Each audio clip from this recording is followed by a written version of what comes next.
everybody, and welcome back to the Unbothered podcast, where we like to chat about America's fifth sport, MTV's The Challenge. And today we have a very special guest with us. You may remember him from the original Real World San Diego season, one of the many, many staples of the main show of The Challenge, and most recently on AllStars 2, Mr. Brad Fiorenza. Yay! Welcome! Thank you. Thank you for having me. I truly appreciate it. It's good to be here. I guess that's how you know you're getting older, is when they redo your season, because I noticed that you said the original San Diego season. Yeah, I can't even remember. Oh, that's right. That was Zach's season. I was like, I don't even remember the remake. Oh, yeah. That was one with like Zach and Frank and them. Yours was my favorite. It was much better. Well, thank you. I just remember when they redid it, and then like saying San Diego afterwards was always weird, being like the first one or the second, you know? Yeah, and you're like, well, there's only one because that was the one you were on. But it's also kind of like, you know, a shout out to the city and even to the season to want to kind of redo it and try to recapture that magic. Though no one's touching that season. I mean, you had Jamie Chung on your season. Isn't that crazy? We had a good cast. How crazy. Nadine, we had a good cast. I will say, looking back at those memories, I was so blessed, and I tried to embrace the moment when I was there. But looking back, those memories just become worth so much more, you know? I mean, to think that we were all sitting on that grass porch and dressing up as the Mario Brothers together and all the things that we did. Wow. A lot has changed in time, but those memories are still incredible, you know? Yes. And how did you find yourself getting cast on The Real World? You know, that's an interesting story, and kind of a funny one at that. My friends had talked me into going to an audition, and I really hadn't watched the show. I knew what it was, but I hadn't watched it. And I was working in banking at the time. It was a Monday. It was a holiday. The bank was closed, so I had the day off. And my cousin called me and said, we're going to a casting call for The Real World tomorrow. And I said, I'm not in on that. And he said, well, we're going to the Cubs game afterwards. And they were bringing some of the girls from the local Hooters with us. So I said, all right, I'll go. And the crazy thing is, Nadine, I tried getting out of line 3 times because we waited 7 hours to get in. We were the last group to get in this nightclub where they were casting. And I'm not even kidding you. There was a line wrapped around the building, and people are pounding on the doors and windows now. You can hear them while we're sitting in the circle. Oh my God. And oh my gosh. And I'm thinking to myself, I'd be so mad if I was outside and they closed the doors and said this was the last group, because they waited all day. And we sat in this circle, and the casting director said, turn to the person next to you and say what you think they're about. And the whole circle went around, and it was like, she seems like a cheerleader. He seems like a jock. She seems like she's a goth chick or something. And it came back to me.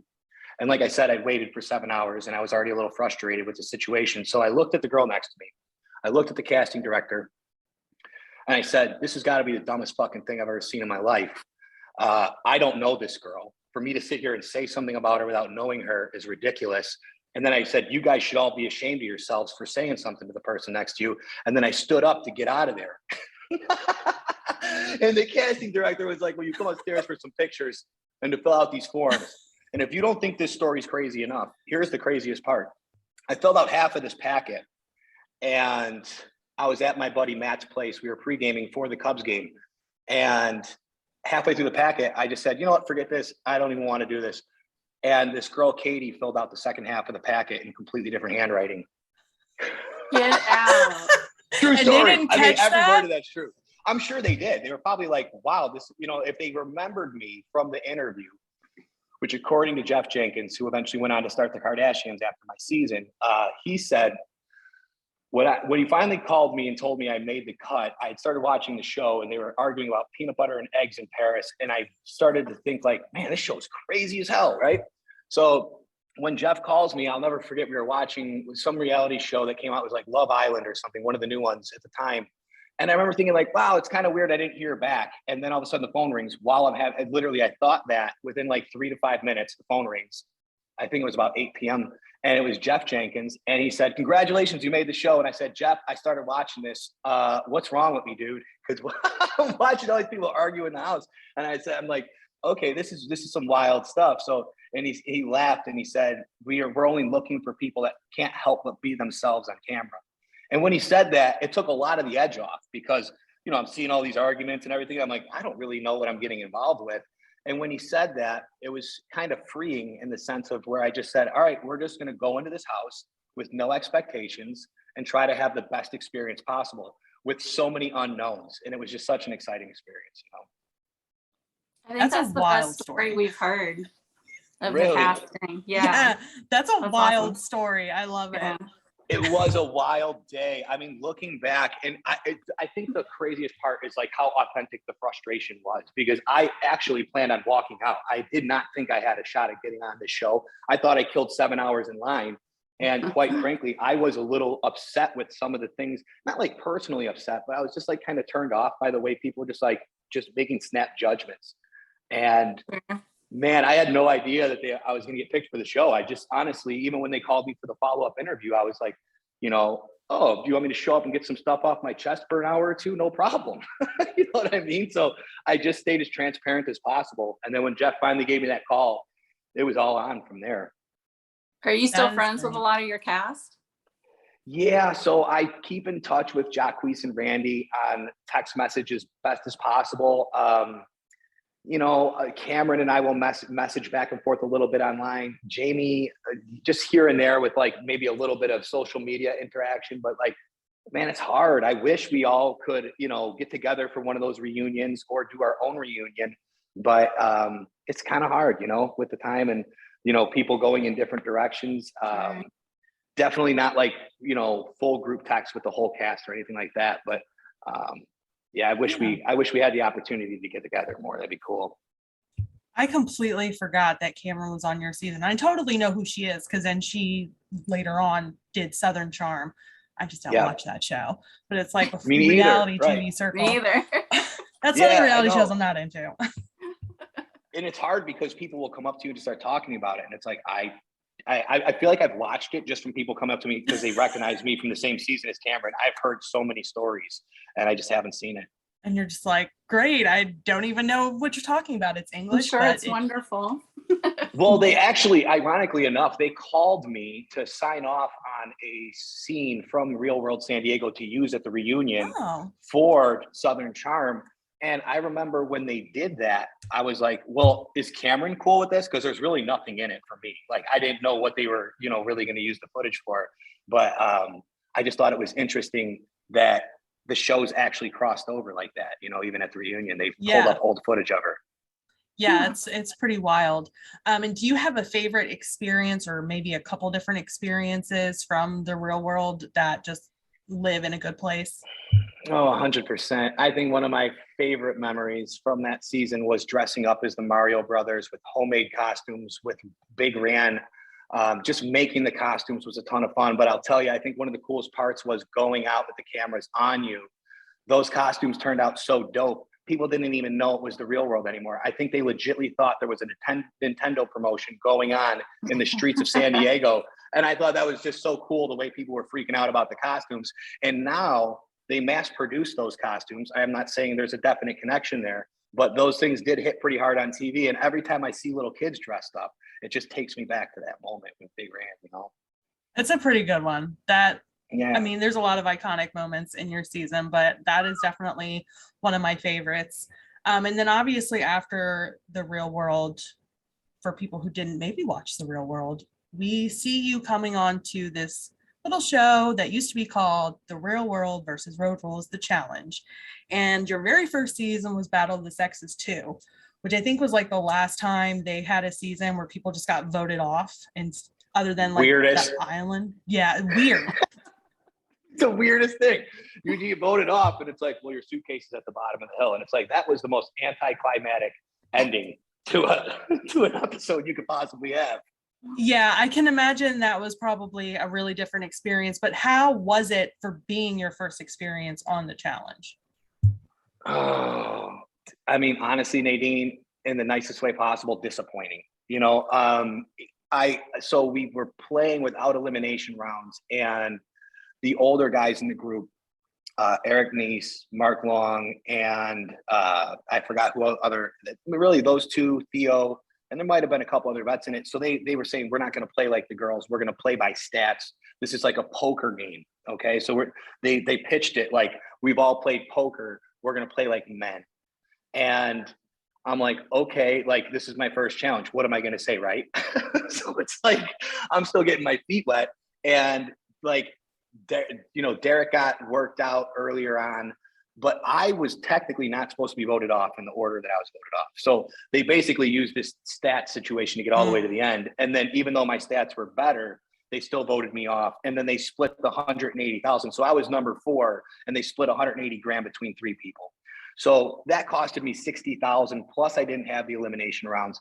So it was hard to get sent home on something that was totally set up to screw you over and not even have a chance to battle. But looking back, I do kind of get a kick out of it, because I was so wet behind the ears.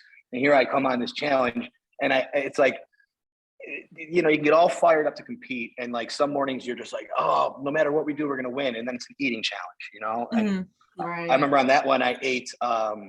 We had to pull these like tops off of these plates and just eat whatever was under it. And I thought, because I was Italian, I should be able to eat garlic cloves raw, no problem. Well, it made me shed a whole layer of skin in my mouth. And and for your first challenge, really, when you think about it, like these are the experiences. Like for me, dangle me off a cliff, the extreme stuff I'm pretty comfortable with. I stunt ride motorcycles a little bit, and I've got some history with that. But when it comes to eating and things like that challenge had some rough stuff in it, being that it was Battle of the Sexes. Oh, I could not do the eating challenges. Yeah, same. No eating challenges for me. Well, what if we throw in Mark Long, size 15 foot, and he's scooping bugs out of a container with it? Would you be in then? He better be eating the bugs too. I'll just watch. Oh, on that one, we just had to chew them up and spit them out into a container and fill it up. Oh, I can do. That I can do. That I would do. But if I have to actually like eat it, and it's the bugs are one thing, but it's like the cow balls and the sewer rat heads that they had. Like, what was it like? I'm not even gonna touch that stuff to put it near my mouth. Like, I'm not even gonna touch it with my hands, much less put it in my mouth. That's not happening. Well, I understand what you're saying, and all I can tell you is I can't give you details on this, but I had one of the most intense eating experiences of my life, and hopefully you get to witness that very soon, because there is something spectacular about the way they set those challenges up, because I did not know that I could do some of the stuff that I found out I can do. And it's not impossible, but you got to admit, sometimes when you watch it, it looks impossible. You said rat heads at one point, and I think I had seen something. Maybe it was a rat. It was like a full body. And like, I just still can't imagine doing that. But when you run up on it and there's a high pressure competition, you'd be surprised what you can do. Was there anything gross that you ate that was actually pretty good? Honestly, I'm kind of a picky eater. I'm going to be honest with you. So like none of that stuff really came out good. No. The garlic was surprisingly explosive. I mean, Coral made me leave the room 3 days later because I smelled out the room just walking in it. I'll never forget that. And that's on one of those days where it's like when Coral told you to leave the room, you're like, yeah, I'm not messing with this chick. We love Coral. Oh, she's the best. She's the best as long as you don't have any problems with her. Right. Oh, absolutely. Yeah, she's great. She beats bitches up, or at least she did back in the day. Yeah, she don't wrestle them. That's what she said. She won't wrestle them. Bitches up. I'm not wrestling Julie. Good times. Forgot about Julie. That's another. I don't know how you could, because they showed the trailer for Homecoming New Orleans, and that looks like it's going to be crazy. Oh, I haven't seen that yet. I've got to look that up. They released it a couple days ago, so that's going to be wild. Wow. So obviously after Battle of the Sexes 2, we then saw you on Inferno 2, and you were on quite a few seasons and then Cutthroat. Cutthroat, you finally won.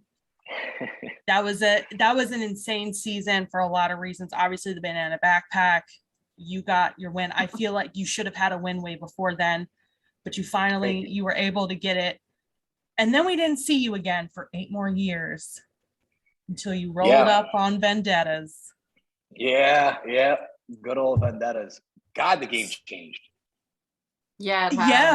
It Sorry, has. Nadine. I didn't mean to cut in. No, you're fine. So No. I was just going to say, why did we not see you for so long? Was it a mix of you were just starting your new life? Were they not calling? Can you give a little insight?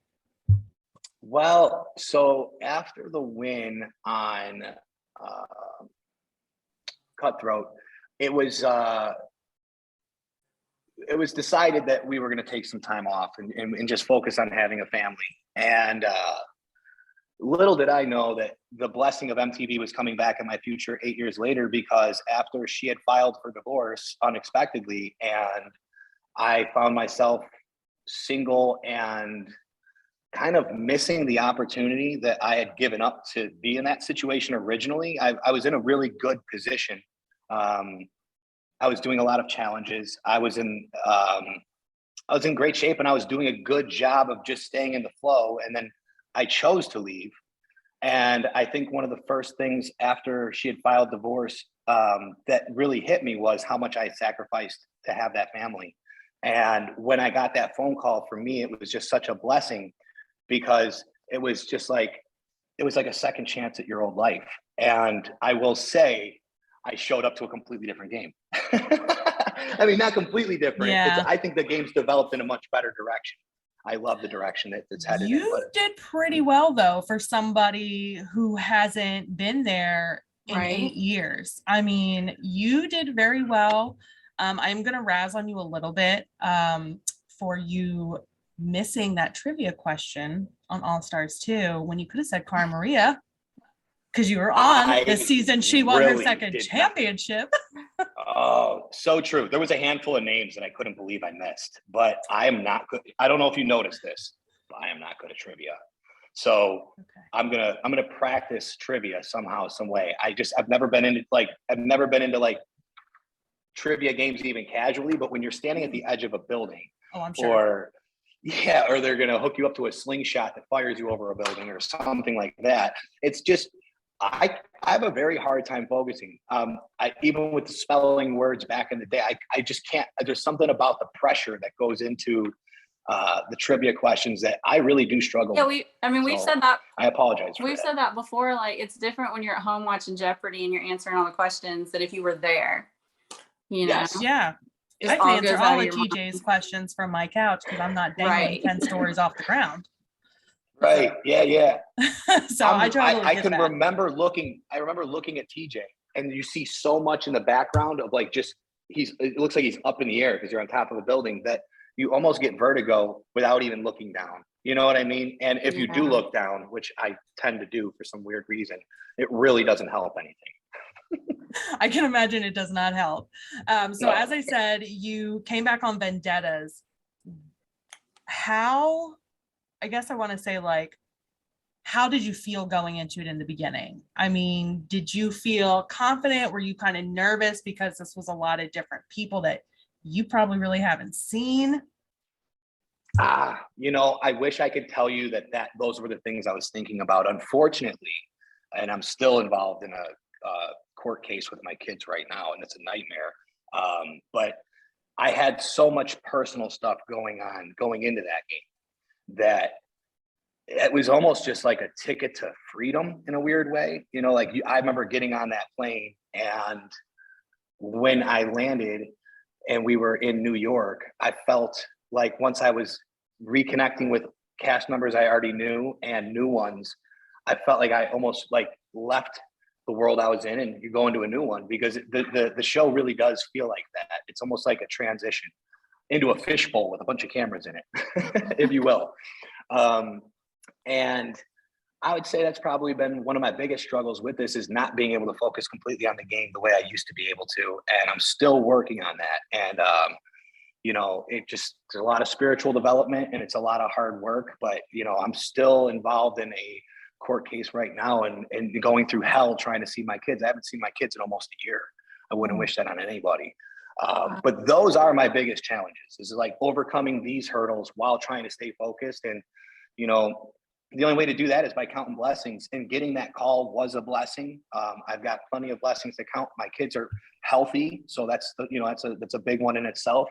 So I just feel like, whether it was Vendettas or really any of these seasons, my biggest struggle is just the mental preparation and being able to separate my personal life from the game. And I think that it's getting better with time, but these things aren't going to fix themselves overnight. Of course not. And I do commend you for still fighting and still working, because not all fathers do that. Absolutely. A lot of times they're just like, yeah, whatever. So, I don't want to get into it too much because I'm sure it's a lot of sensitive subject and everything like Sure. that. But I do just want to say that I definitely commend you for continuing that fight. I know things will work out the way that they should, and it'll be fantastic for all sides. And like you said, we count your blessings. We have to take every day as it is. And we have to just keep fighting and powering through whatever it is we're dealing with. And yeah, we got to see you a couple times on the Mainstay show. And then most recently, we got to see you on AllStars 2. You had a fantastic beard, which I see that now you have trimmed. Glorious. I'm growing it back. I'm growing it back. Thank you.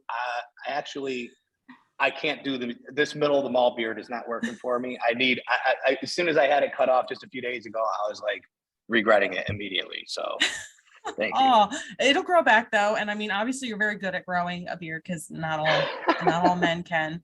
The men in my family cannot. They get very frustrated. Well, speaking of your beard though, can we talk about Nehemiah's impersonation of you? Oh my God. Yes, we definitely can. Definitely. That was an incredible moment. And I will say for going into an elimination round, I had to stop looking up because I'm going against Derek. Derek and I were expecting pole wrestling. We're in this little holding cell area where they get you all hyped up before TJ, calls you out. And Derek and I are talking to each other like, man, I hope no one gets hurt, but like, let's give them a show. You know what I'm saying? Because like Derek and I just, we tick like that. You know what I mean? Like if you put us up against each other, and we even said, we go, man, we're hoping no one would get hurt. And we would come out and then we come out and it's something totally different. You know what I mean? And it's like, I got sidetracked with the question. Nadine, can you remind me of the question right now? Because I'm reliving this. You said, we were just talking about the impersonation that Nehemiah did. Yeah. Oh, yeah. I'm so sorry. I'm sorry. No worries. My little sleep here. But that's right. So when we're doing that and we're getting all serious in the holding, I like looked up and I'd see Nehemiah and I'd just start laughing. And if you're going into an elimination round against Derek, that's not where you want your head to be at. You know what I'm saying? And they had us in that little holding area for probably like 5 or 10 full minutes. And I think I looked up a good 3 times. And then I was like, I couldn't focus. So I stopped looking up. But even after I won and I looked up, I just started laughing again. That was perfect. It was a great impersonation. We talked to him recently and we brought it up and we were like, that was perfect. And it was good. It was a good moment in that episode. Yeah. He wasn't blinking or anything. No. Yeah. He had the eyes open the whole time. Which is hilarious. He did my walk. I didn't even know I had a walk. I don't think I want to know about the walk. It's not a bad walk. Don't worry. No. Good. Well, that's good to know. But were you a little annoyed that you had to go against Derek? Like, I mean, because Nehemiah is the reason why Derek ended up having to go against you. Yeah, but I understood because Derek and Nehemiah had beef from day one in the game, and they don't show this, but I spent like half that night, we were dressed up with the 80s stuff on. I spent like half the night trying to middleman the issues they were having because they're both my guys. I was real tight with Nehemiah going into the game. Derek and I were like brothers, but we kind of, lost a little bit of communication for a couple of years. Like we just weren't really reaching out as much. And then we reconnected on season 2 and I just wanted to fix their issues, but there really wasn't any, that's just the way they are, You'll see, I can't really talk much about the people, but what I do know is that's their genuine vibration between each other. And I tried to middleman some kind of closure for them and it just wasn't happening. So when that went down, I understood because I saw enough that was aired and I saw enough that wasn't aired where I knew I had people on both sides at that point. Yeah, we've also talked to Derek before and I call their relationship like frenemies.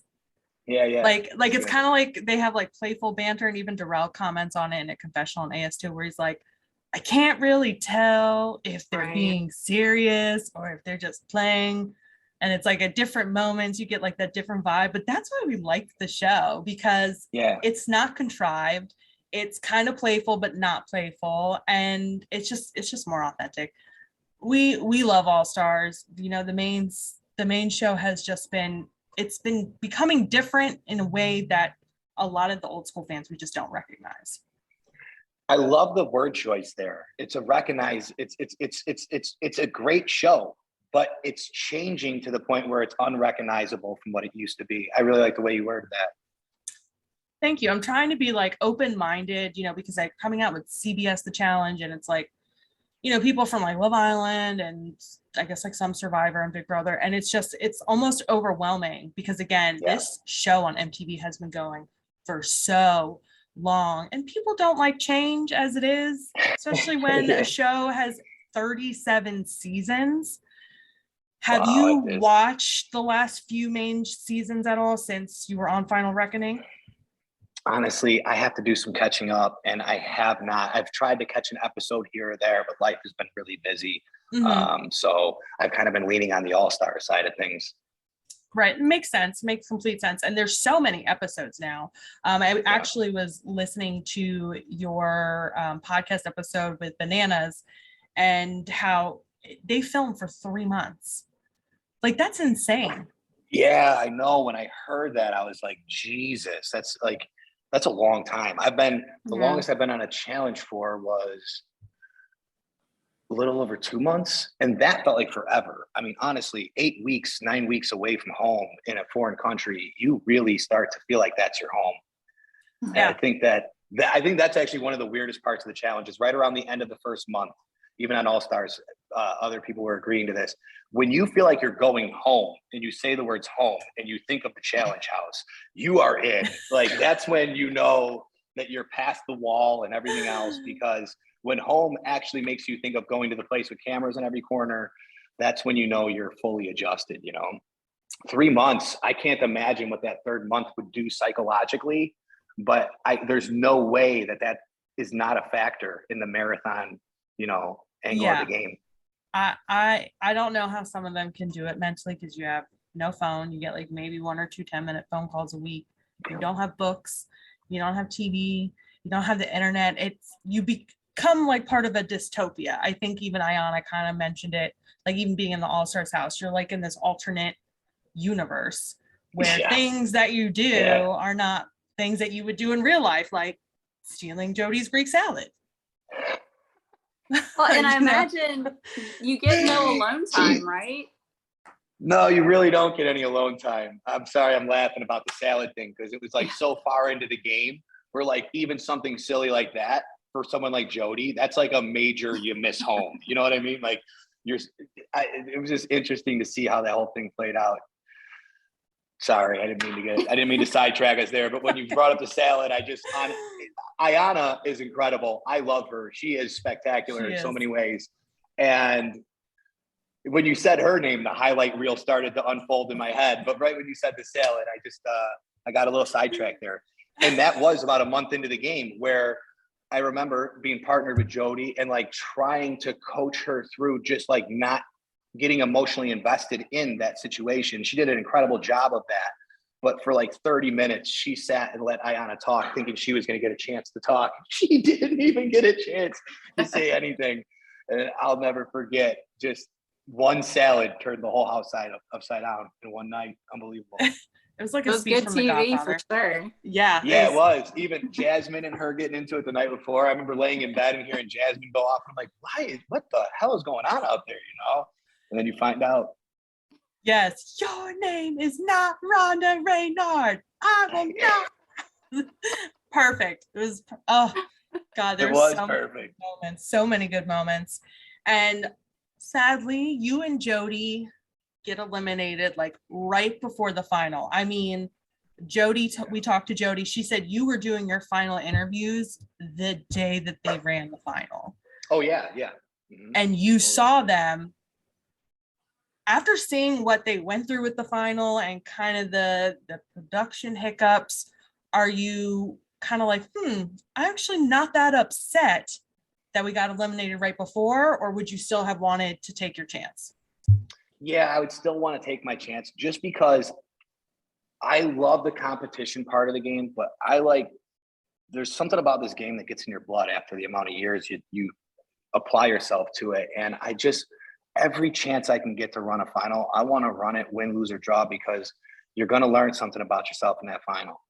Every single one of these seasons, when I've made it to the final, I've grown as a person from pushing myself in that final, and they're all so different. You could never plan or write this on your own. So I look at it as a true blessing just for the mental piece that comes with pushing yourself. However, depends on what that eating challenge looks like too. You know what I mean? If we can get a preview of that, that would be important, you know, because I'm not trying to eat no animal parts for free, but I want that shot, you know. Let's put it this way. I can't verbally say that I would pass on the final because the competitor in me just won't allow it. Fair enough. Fair enough. How do you think you and Jody would have done if you would have been the team instead of, because I think, who sent you home? Was it Tech and Ayana? No, it was Darrell. Oh my God, that's right. Janelle. Janelle, her back was bothering her. That's right. Let's say it would have been you and Jody instead of Darrell and Janelle in the final. How do you think you guys would have done? Good. I think we would have done really well. I think that I have to own my mistake. And that was, well, actually the story behind that truck, if you don't mind me going over this real quick. No, I cut my finger open in the Cenote challenge before that on a screw that was sticking out of a handle.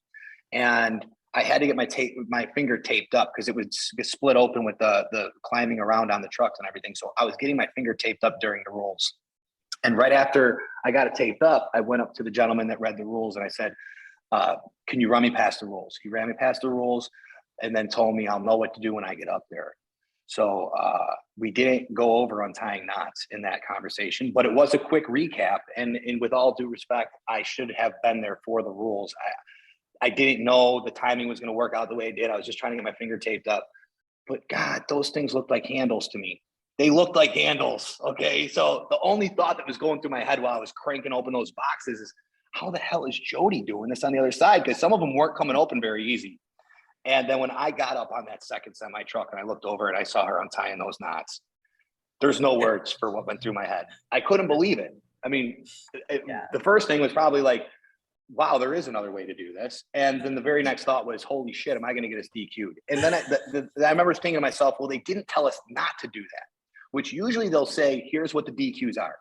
So I just, fingers crossed, hoped for the best. And when they DQ'd us, I couldn't believe that I had blown our shot at the final. And what I mean by that is I have not been the best political player. I'm not a masterminder. I'm not a schemer, but I'm good for my word. And a lot of people know that. So I somehow got my way through this game, being able to like play the cleanest game I could and still just manage relationships.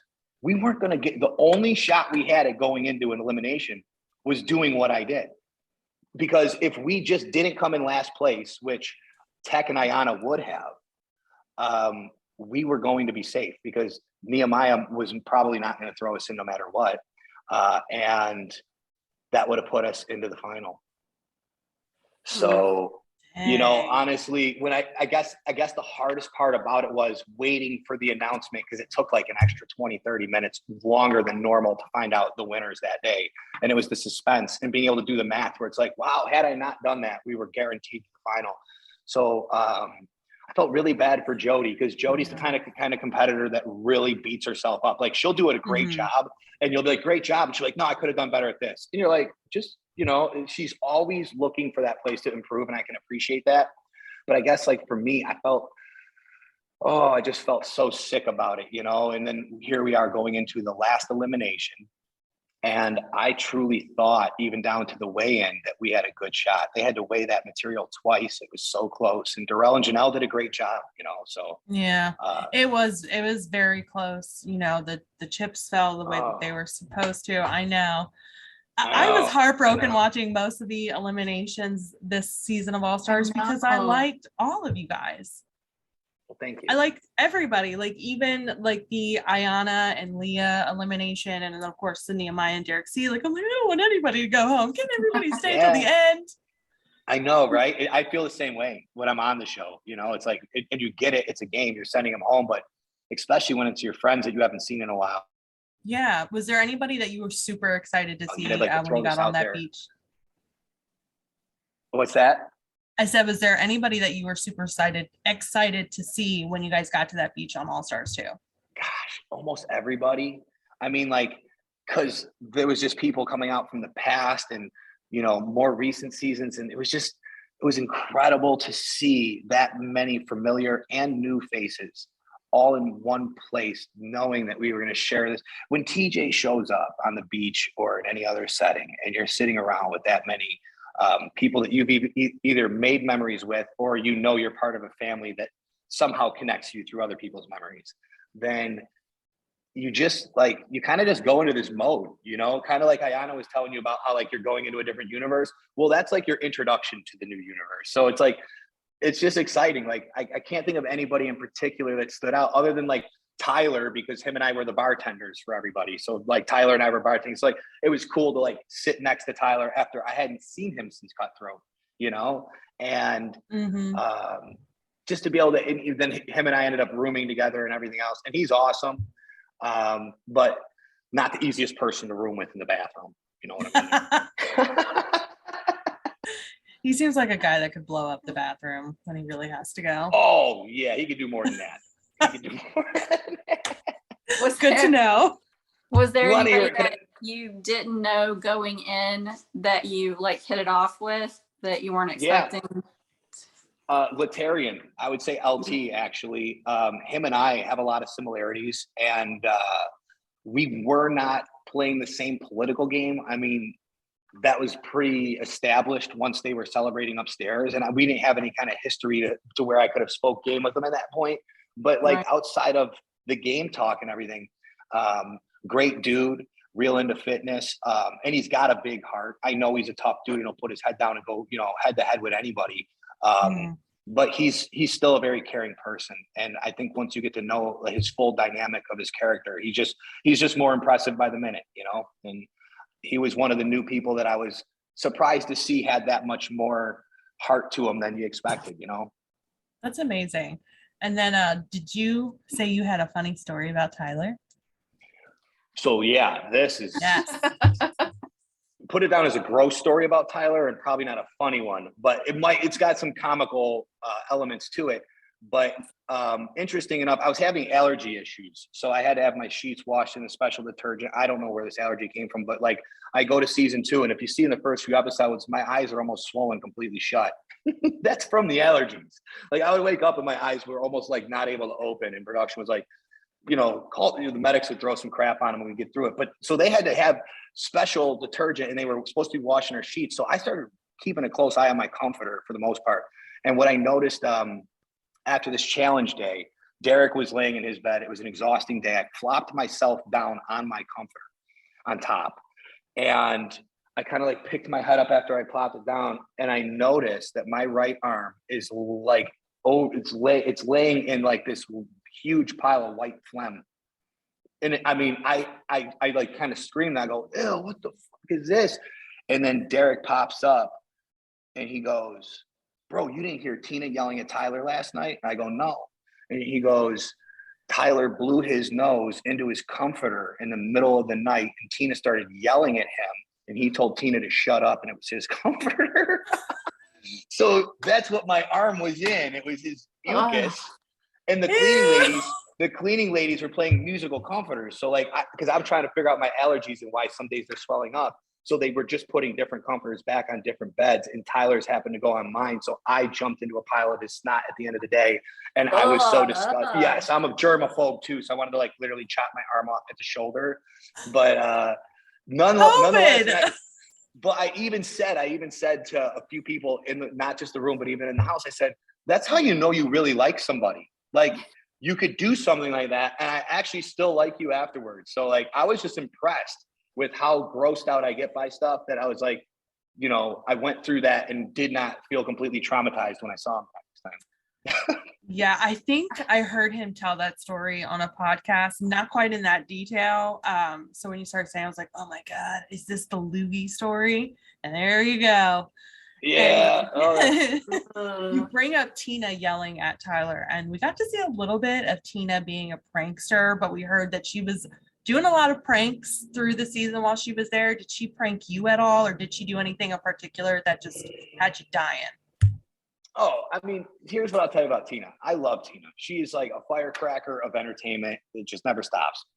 But she would get into these social situations. We were rooming together, Tina and I. So it was great to reconnect that way. But she would get herself into situations with, say, like Darrell. She would get in an argument with Darrell. Darrell is like, we didn't have an alliance set, but we always try to do what we can to work together.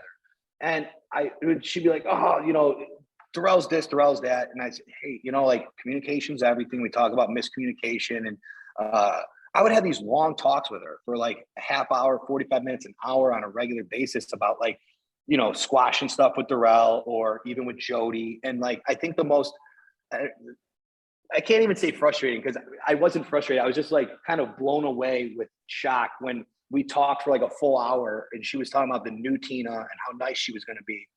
And I'm not kidding you. Less than 10 minutes after we finished that talk, she came up and started banging on the pan saying, all you bitches are in trouble or something like that, whatever it was. And I just remember thinking like, there's no way this is actually happening. Like we just spent an hour in the bathroom talking in detail about how we were going to, you know, because it's just, I don't know.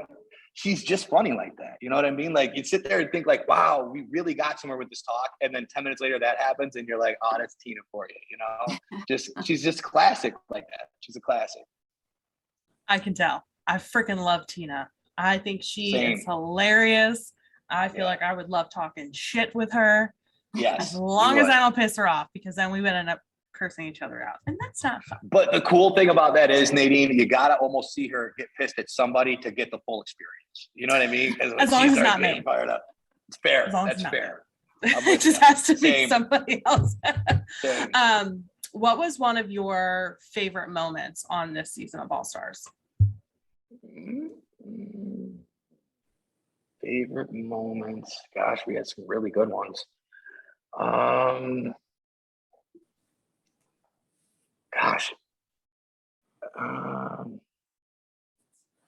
my gosh. So one of my favorite moments, hands down, would be the sea turtles. We had sea turtles coming to the beach at our house. They were laying eggs in the palapa that we were doing our vote offs in. So like the one where you see us sitting at the chairs and there's the names on the board, like 5 feet behind those chairs, a sea turtle laid eggs one night. And we got to watch her lay her eggs. And we'd see the babies hatch too. And some of the babies went to, it was the cutest thing because one night I was preparing for a Reiki session with Nehemiah, and right when I was laying down and he was about to start using the pendulum, we noticed one of the baby turtles ran to the house instead of the ocean.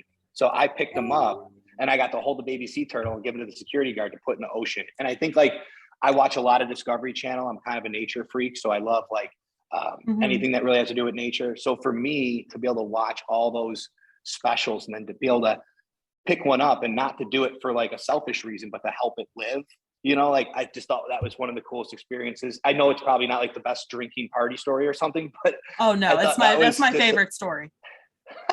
Awesome. Well, for me, that was like one of the most incredible moments, and we all just got to share that together, you know, seeing them. That's amazing. I would probably just be crying the whole time, happy tears, like this is so beautiful. I love animals. Yeah, I live in Florida, so we've seen the turtles before, and you know, you're not supposed to touch them if the babies aren't going the right way. Here, I don't know what it's like there. So we saw one going the wrong way, so we just used a flip flop. So like technically we didn't touch it. It's like, oh, cool. Yeah, I don't know what the laws are there, so I might have broke one on accident. I don't even know, to be honest. You saved a life. Yeah, I like to think about it that way, but that was definitely the intent for sure. But they are incredible seeing those little turtles come out of the sand like that. I can imagine. It is. It really is. And the fact that you and Nehemiah were about to do something spiritual with the Reiki, and it's just like, you just make it's one of those moments. I'm a very spiritual person like that too. So it's just like one of those moments where you're like, this is just how the universe just sends little signals. Yeah, it always makes me happy. Yeah, me too. Do you have pets? Not right now. I want to get a dog. I lost my dog a couple years ago, and I'm just not in a good position to have one right now. But I see them everywhere, and I want one. But they're a lot of work. You know how it is. They are. Yeah. Yeah. I have a dog and 2 cats. So cool. I have 2 dogs, and one of them snoring right behind me. I'm surprised you can hear it. Oh my gosh, that's cute. Otis used to snore too. Oh yeah. What is it? Is it Abby that's behind you? She's a bulldog. Yes. So Cool. cute. So what challenge season, if you had to pick out of all the ones that you won, which one was your favorite? Dual one. Hmm. Dual one. It was a good just one. yeah, I feel like it was just a classic. It was the first solo winter challenge. We had so many classic moments. I mean, CT and Diem's love story on that season was phenomenal. I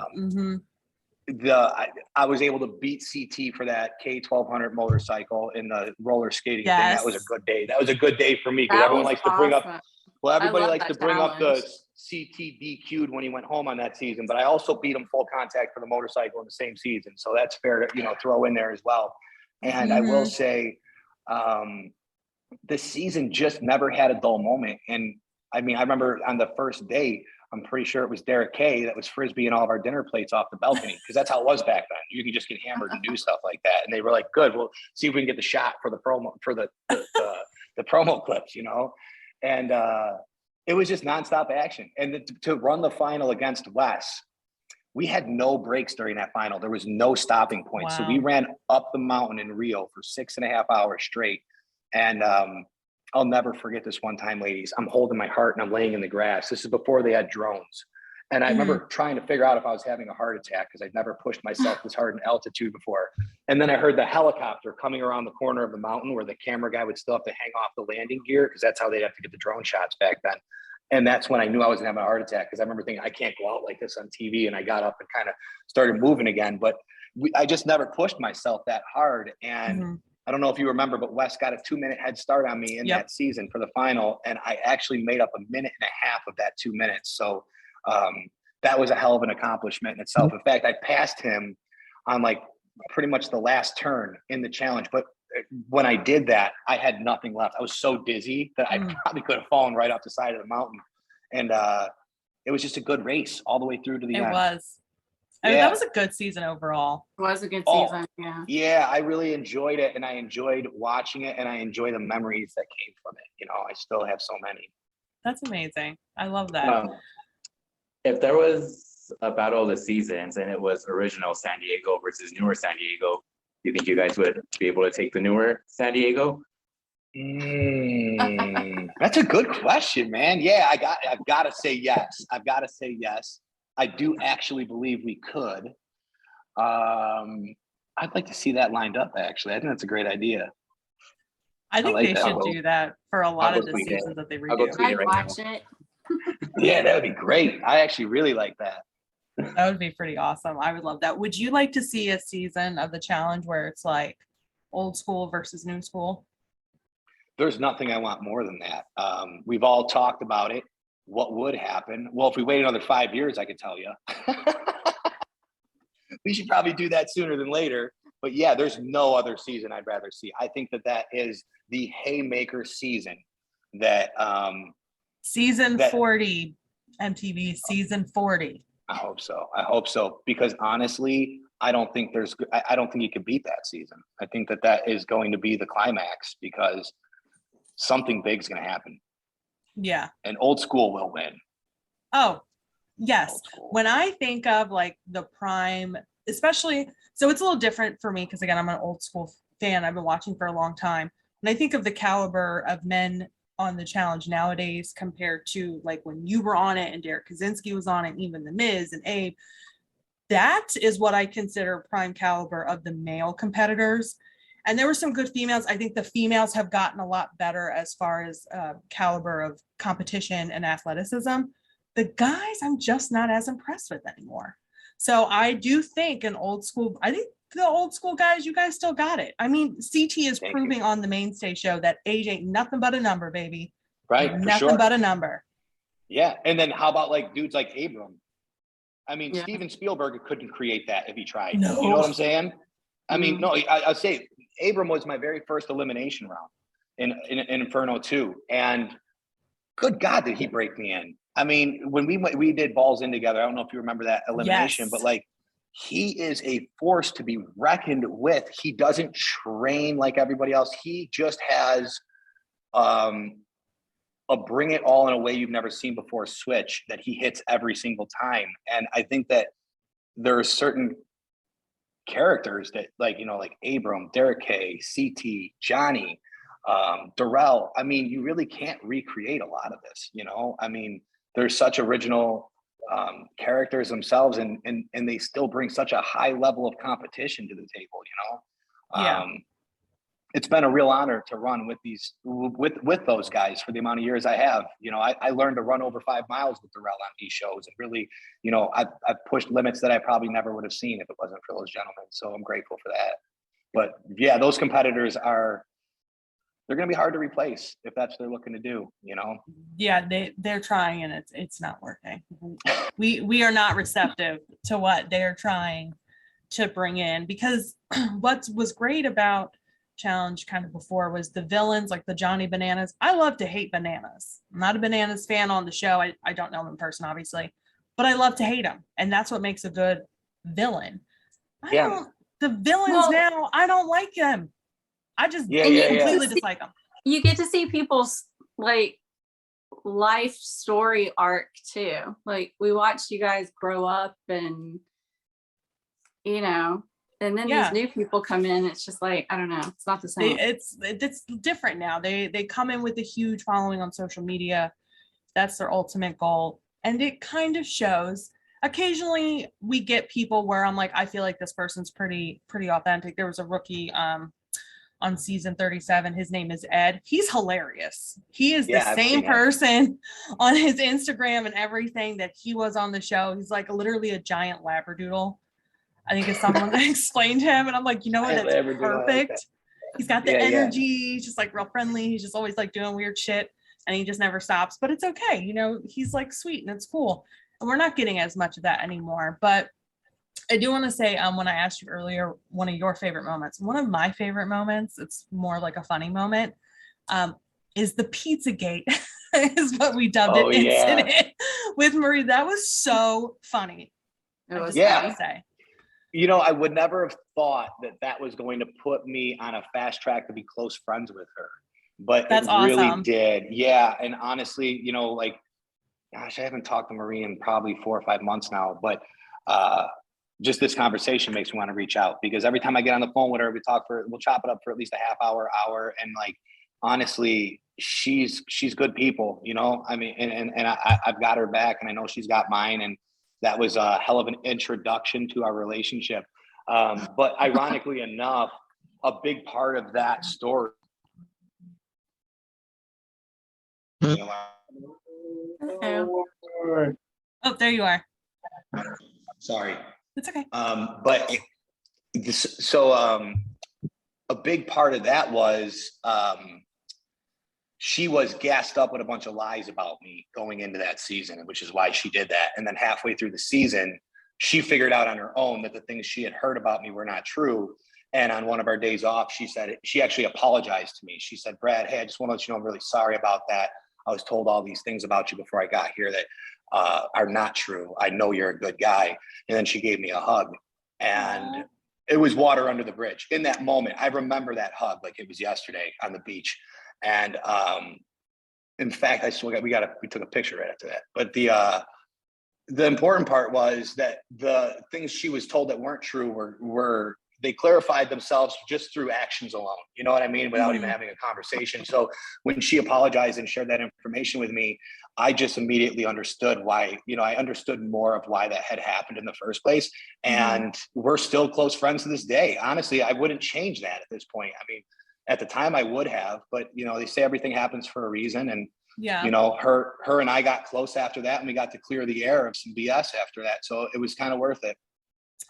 I love that. I love Marie. Marie's also one of my favorites. I love her too. She's great. I love her like a Final straight Reckoning. shooter. She's not gonna. Yes. The bullshit. friendship she developed with Cara Marie on Final Reckoning is one of my favorite enemy to friendships stories ever. Yeah, that was something. I remember being there for that, and that was a hell of a process. Yeah, because you were partnered with Kyle. Yes, which honestly, out of all the new people, he is my favorite. Honestly, he is. He's my favorite too. He's good. Yeah, he's good. He just makes me laugh constantly. So I got put in the gosh, what the house that we go to, the Redemption House. I got Redemption. put in the Mhm. Redemption House with him. I think we spent 3 or 4 full weeks there. 2 of them were like completely alone. And he Oh, still wow. keeps you laughing. Well, and he still keeps you laughing. I don't know if you remember on the season, him and I did spend some serious time in that house. Yeah. But when A it lot was of just people him and I, like you could literally hang out all day and he just makes you laugh. Just cracks you up the whole time. Do you still talk to Yeah. Kyle occasionally? On social media here and there, Yeah. but not as much as I'd like to, that's for sure. I just like imitating Kyle's accent. That's my favorite part about Kyle. It's a good doing one. His Geordie accent, because that's how I knew Kyle. I watched Geordie Shore, like I binged it on the internet, and then when he showed up Wow. on Vendettas, I was like, Cara Maria, stay away from him. And I just love his Wow. accent. Yeah, and I was like, he looks a little different on the challenge than he did on Geordie Shore, but so I just like doing that accent. But he is hilarious. He is definitely one of the good newer ones, and he's just one of those people where you don't expect him to do well physically, and he surprises good. everybody. Oh, you know what? He's got like that CT switch to where, I mean, like CT can like not work out for 3 years and still show up and run a final and like smoke Yeah. everybody. Kyle, a little bit different. He wakes up in the middle of the night and drinks a full Diet Coke in the middle of the night. Okay. No, you will hear it like 3 a.m. Like, and he crushed the whole thing. No, the whole thing. That's like his midnight snack. He wakes up, Oh my he God. brings one to bed every night. He brings it to bed because he already knows it's going to happen. He'll drink no water all day. He'll drink Diet Cokes throughout the entire day. He'll have beers at night. And then he'll show up to a hot day on the beach where we got to run back and forth with all this weighted stuff. And he'll do incredible on a hangover. And isn't he's like diabetic too, right? Oh my God. Yeah, thanks for reminding me. And on top of that, like you just said, he's a diabetic. So, I mean, I'm not saying that I would love to see him drink more water. He knows that. But like the thing is, at the end of the day, he can defy all odds. He can defy science. And I've watched him do it. So like, yeah, he's a real player. He's a force to be reckoned with. He's not just going to go in the interviews and chop you up like with that straight up stand-up comedian style that he can bring to the table. But he's gonna bring it in an elimination round, and he's gonna bring it in a final too. It's because he's got that British blood. They learn how to drink beer like water from a young age, which is okay. The Germans do the same thing. So they're just a different breed when it comes to the drinking game. They don't even need water. It really is like it's the opposite of science. There's water in beer. What is? It's just flavored as far as he's concerned. Especially Diet Coke. It's just carbonated water and some flavoring and sweetener. That's a hard sell, Nadine. Yeah, no, I'm just kidding. I don't drink Diet Cokes all day. So, do you guys have any other challenge questions before we get into our random fun ones? No, I don't think so. Actually, I do have one question. You used to do music. Are you still doing any like DJing or? Yeah, so I mix music. I love it. It's just been therapeutic. So I've been doing that for like roughly 4 years. I started playing piano at 3. So music's always been a part of my life. So when I remember traveling after Real World San Diego, we did a lot of appearances. So I was in hotel rooms a lot. I bought a guitar and I learned how to play guitar on the road. So I just kind of like after my divorce, I bought the turntables to like just free up my mind, and it worked. I mean, I loved it, and I still do. I mean, I was spinning for like 8 to 10 hours a day for probably the first year. Like I just couldn't get enough. I'd lay in bed at the end of the night and I would just think of like a Blink 182 song and some new club song. And I'm like, I think that's the same key and BPM. I got to get up out of bed and just mix it together real quick. That's and cool. Well, for me, I was at such a rough stage in my life to even have any thoughts that weren't just solely about your children. Oh my gosh, it was the best blessing I could ever ask for. It's gotten me through so much. And I still love to mix. I don't know if I'll ever do anything with it. I guess I never really thought about I never wanted to force it into anything, but I do have a couple of mashups and tracks that I put together that if I could fill in the missing pieces and the right opportunity came up, I would like, to perform and get it out there to see how it goes, That's pretty cool. Maybe you can do a remix of Save the Palace. Yeah. We'll see. You never know. That's a catchy song. I have it in my head now, just saying the words. You know what I thought was hilarious when they kept airing that song is they would like show me like looking mad and like I don't know if you remember the shots. They would like show them dancing upstairs and then they like show me looking mad downstairs and I'm like, dude, that's not from the exact same time. I remember, and I remember getting DMs from people like, man, were you really that mad? And it's like, no, I actually didn't really care. Well, yeah, for sure. And it was just funny to see that whole, it was interesting to watch, because when you're there and you're living it, you're competing for $500,000. You have to take that serious. So like, I remember, the conversations in the house and everything, but like, the Save the Palace thing was the most exploited alliance I've ever seen in the show. I didn't know how to handle it, which is probably if you're going to have an alliance and you're going to announce it, you might as well overwhelm the entire house so they don't know how to handle it, I guess. Yeah, just have everybody singing your mantra, Save the Palace. Oh my gosh, it was perfect for him, honestly. And I remember even having a conversation with Tech halfway through the season. I love Tech. He's a great dude. His energy is incredible. And man, I was trying to tell him, like, dude, I wish we were playing this game on the same page, because it's right after the split, and it was blatantly obvious. And he tried to tell me, oh yeah, we are. It's bipartisan. And I'm like, that's not really how this game goes. I mean, like, because you're counting the numbers, and it's like, where you would be. But I will say, they had a great alliance, and the way they celebrated and the way they did things, I really enjoyed watching it. Once I was out of the game, because when you're in the game, you got to focus on doing your best for $500,000. It's just part of the game. But to watch them all dancing, and even see it, like, I think my favorite part is when you see like the tough guy like LT jump in the circle and start dancing with them too. And then you're like, oh, that's some good energy. You got to appreciate that, Yeah, absolutely. They did it right. Freaking loved it. It was fun for us to watch too. Absolutely. 100%. Yeah. So we're going to get into some what we call our random questions that we just like to spit out to whomever we're interviewing. Helps us to kind of get to know a different side of you a little bit more. Frankie, do you have the questions? Got some? I have a couple, and I know Tia has a few. Okay. I just have like 2 questions. One, what's the most useless fact you know? Most useless fact that I know? Ooh.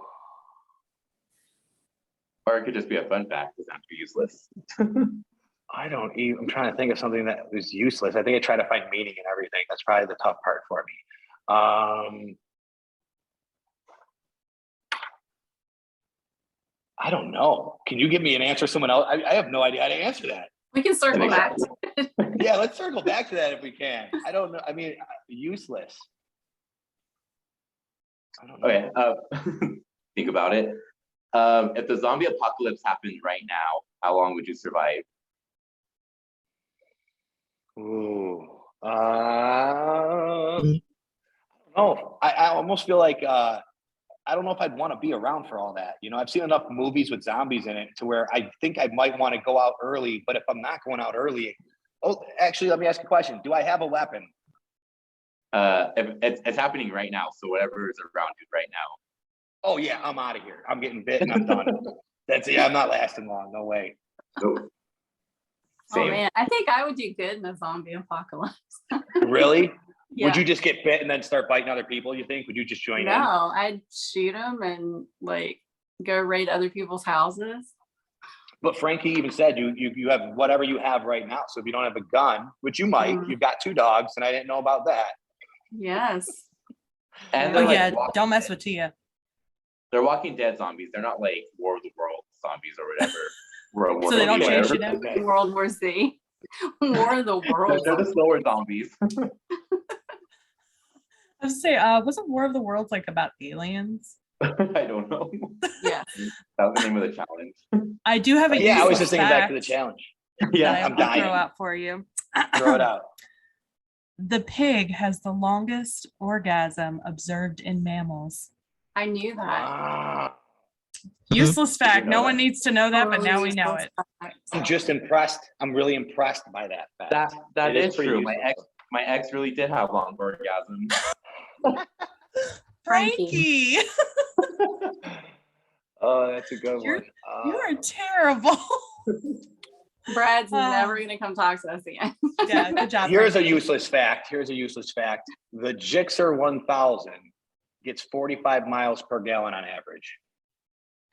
Wait, what? Now that's it's a motorcycle that I've been researching. That's not a good one, is it? I could tell that flopped. My answer flopped on that. It's definitely useless. Because we That's don't the know one how box much- that I knew it checked. That's the one box that I Yes. knew it checked. That's a good one. Tia, do you have some questions? Yes. Do you follow the 5-second rule? When things fall on the floor, Yeah. not really. Not really. And it depends on the floor. If it's super Well, and you clean. said you're a germaphobe, so. Yeah, so if it's like a floor that I cleaned and I know it was like really cleaned properly in the last 24 hours, I might go that route, especially if it's like Jack Link's beef jerky. But like, not to throw a plug in there, but that stuff's delicious. But the thing is, yeah, I don't really. I kind of feel like, you know, I've seen too many of those. You know, like when they take the black light into the bathroom or the hotels, Yes. and they just like, I've seen too many specials like that. I trust next to nothing when it comes to germs. And, you know, even with the COVID thing, like when the social distancing and the masks came out, I was like, there is some perks to this because I've always been cautious about handles and not Yeah. sneezing on airplanes and stuff like that, you know? I'm the same way. If it hits the floor, it's contaminated. Oh yeah. I For Just- the agree. dogs. I'll just throw For this sure. out there real quick. Like when I go to hotels, my husband thinks I'm crazy. I bring baggies and I put like the remotes in them, and I bring like alcohol wipes and bed bug spray, and then I'll do a towel trail because I won't touch the floor. Like I the don't carpet. blame you. I do Yeah. not blame you one bit. We all know that you Hotels can't are clean those carpets. Yeah, you can't do it. There's no Yeah. way those could. I'm with you. Disgusting. I always There have is- I never- flops, and then like I said, I put towels out to make a trail. I through the whole- absolutely can relate to that. I mean, I, I'm with you. I follow the 5-second rule when I'm sober, but when I'm drunk, it's a little different story there. Even at So a a bar, lot is what Frankie, you're saying. even at a bar, like if you're at a bar and something drops, you thinking about grabbing that or no? Pre-COVID, yes. Wow. Pre-COVID. Wow. You do good in the eating challenges, brother, for sure. Frankie, I'm But I disappointed would have to in be you. drunk though. Just Oh, Frankie. I mean, we know you don't Okay. follow the rule because of all the X's you tell us about. So Say that again. I said, we know he doesn't follow the 5-second rule because of the kind of Oh. X's he tells us about. Yeah. That's fair. Not That right, sounds like Frankie. God. anyways. Next Anyways. question. What's your favorite movie? Gone in 60 Seconds, probably the first one that comes to my head. But I like a lot of like the Fast and the Furious movies were great. I like racing. So that's, you know, something that's going to get the blood flowing. Okay. I love the And my original last Fast and Furious. question is a hot dog a Same. sandwich? No. And you know what? I'll tell you something about hot dogs. I don't trust them for shit. And here's why. Because here's the thing. And they taste good. And I know you can get a good one at certain places. But I don't trust any piece of meat that I could take in my hand and shake like this and could whack both sides of my hand and stand straight up afterwards when it's done. How about that? And You they gotta have admit, that's big sketchy as buttholes in hell. them. That is sketchy as hell. It's gonna slap both sides of my hand like a rubber band and then stand straight up afterwards. And I'm supposed to microwave and eat that. I'm a pass. They have Good. big buttholes in there too. So Yeah, I've heard things like that. Like they put the hooves, the nails, the buttholes, and everything in there. It's disgusting. Yeah, You know what? you can't go back after hearing that. I'm definitely gonna try that because I never tried that before. With the hot Oh dog. yeah, Frank. Fake Yeah, hot just whack, dogs. and then it stands right up, and you're like, it's just it makes I'm you. gonna make it a retake TikTok challenge. I'm gonna Yeah, make make it a TikTok challenge. The If Brad you hot do, dog someone's got challenge. to DM me because I haven't been on TikTok yet, and I might get involved in that. Yes. Do it, Frankie, and then I'll send Brad the link to the video so he can I think it's Duet It is what it's called. when Set you, it like- up. Set it So up. do I have Set it to up. join? Do I have to join TikTok now? Yes, I'm not- you do, Tia. We've been trying to get you to join TikTok. I know. We'll hashtag it the Brad hot dog challenge so you can get There credit. you go. The Brad's hot dog challenge. I love that. Oh, this is gonna be funny. I do have one last question because I know you're from Chicago. If somebody was going to visit Chicago that's never been there before, what one restaurant would you recommend that they have to try? Oh, what kind of food are we doing? Fine dining or just like No, not fine dining. casual? Like it Okay. could be like casual, yeah. Portillo's hot dogs, ironically enough, hamburgers, Okay. I don't eat the hot dogs there. I know they're incredible. I eat the cheeseburgers, the fries, the Italian beef. Yeah. Everything is phenomenal. Even their salads. I can drink the salad dressing almost right out of the container. It's so good. And that sounds disgusting to drink salad dressing like that. No, sometimes when it's good, it's good. I would drink it's so queso, good. so I can't. Yeah, I would anything. drink queso. Oh, queso is so good. Yeah, When that might actually work. Yeah. When I was in That's- Chicago, we ate there like the whole time. We went to like 2 pizza places and then just Portillo's the entire time. Oh, Yeah, it's I could so vouch for good. that. So good. I like freaking that good. you've been there. Yes. Yeah, So good. freaking delicious. If I ever Um, go to Chicago again, I will have to take a visit. Oh, it's a great city. I just got back yesterday, so we're like, Wow. What? Yeah. That's awesome. That's a beautiful view. yeah, thank you. I will say I've been in Michigan quite a bit lately, so it's good to be getting back to Chicago, and I miss this city a lot. It's a great city. If you get a chance to visit, you should definitely do it. So I I have a actually went to fact about Chicago. Chicago. I went to Chicago. This is how long ago it's been. I actually God. saw Michael Jordan play. Wow. Wow. That's incredible. Yeah. I saw him play once too. Incredible. I mean, like I still remember even as a child seeing him launch from the free throw line. Well, I saw him play there, and then I did see him play I used to live in Orlando, so I saw him play his last game in Orlando. That's amazing. And I don't even like that is basketball, so I don't know. I like football. Wow. That's pretty cool, Tia. I will admit. Yeah. I have a fun fact about Chicago, though it might not be that fun when you hear it. I just learned. Chicago is the rattiest city in the United States right now. I believe Even it. worse than DC. Ratty is Wow, like I didn't know actual DC was rats. that big. Yeah. Oh my gosh, the This size is of bad. house cats. They're huge out here. Huge. Yeah, huge. I mean, like sometimes they're like, that's a cat in the alley. And then it's like, that is absolutely not a cat. And they're smart. They are just disgusting, actually. And I will say, downtown, I haven't seen as many as I used to see. But in the neighborhoods, sometimes you get in the alleys where the trash is at, and it's bad. Yeah, they just I- need some Jack Russell Terriers to take care of the problem. I They'll used to take 'em live in out? New Orleans, and they had nutria, which are just giant rodents. So Oh yeah, Wow. nutrients are Same huge. thing. Ugh. nutria. Yeah. Gross. I live outside Baltimore, so I was like, oh my God, DC, Baltimore, New York City tied for 6th rattiest. There's people worse than us. And then Chicago. Wow. I didn't Yeah. realize you guys had them that bad either. Because it's not, if you've ever had, like, you know how it is then. They're not fun to really have around. They chew through concrete. Yeah, I had one die in the What? wall of a house that I was living in a few years back, and it just smelled terrible for like a month. And we couldn't do anything about it because it was so far in the wall that was just, oh, gross. Yeah. Oh, But like, I y'all think are it was, grossing me out. I forget what city it was. It Yeah. might have been DC once upon a time. They had such a bad problem. They would bring in like these herds of trained Jack Russell Terriers because they are trained to kill large rodents. Wow. And they would do that because you can't get cats. The things are as big as the cats. Yeah, you're right. They are as big as the cats.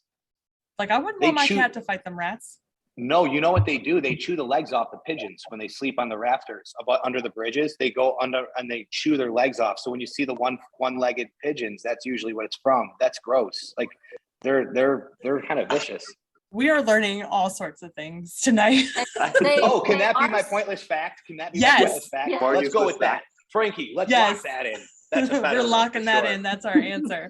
Useless fact. I like Rats it. chew the legs off resting pigeons. I'm I actually love proud it. of that one. I can stand behind that one. We love it. We don't want to Wow. take up too much more of your time. I know it's like just after 6 where you are. It's just after 7 here. Is there anything that you have in the works that you want to promote and shout out? Where can people find you on social media to follow you? Well, you can find me at Brad Fiorenza on Instagram or any other social media handle. I do have a couple things coming up, but I can't legally talk about one of them. And the other one is something that's really not materialized yet. So definitely working on a couple of things, but one of them will have to wait for the announcements that should be coming out in the next couple of weeks here. And then, hopefully a real nice surprise coming up in the next few months too. Okay. Well, let us know when it happens, and we'll Yes, pimp it for you. absolutely. I love We it. will Thank you. Keep an eye on your social media. Like we're usually on there pretty regularly checking out stories and posts. For anybody listening that's not already following us on Instagram, we are the Challenge Unbothered. The fan groups that we have on Facebook are the Challenge Unbothered. We also have Entertainment Unbothered, where we talk about everything else outside the challenge. Our YouTube channel is the Unbothered Podcast, and Twitter is at UnbotheredPod1. Thank you again, Brad. This was so amazing. So amazing. You are fantastic. I'm so glad that you took some time out of your, I know, busy schedule with moving and everything to chat with us. It is beyond appreciated. Well, you guys are incredible too. Thank you so much for the opportunity. And I will say, hopefully we get a chance to do this again soon. Yes. There's a lot of exciting stuff coming down the pipeline, so feel free to reach out anytime. Okay. We will Nice. definitely do that. Have a good night. Once this is ready, I will DM it to you. It'll get shared and I'll tag you on Instagram, and then you can just, share and promote from there. Awesome. Thank you so much. You guys are Thank awesome. you. Thank Thanks you. again. Good night. Bye, guys. Bye.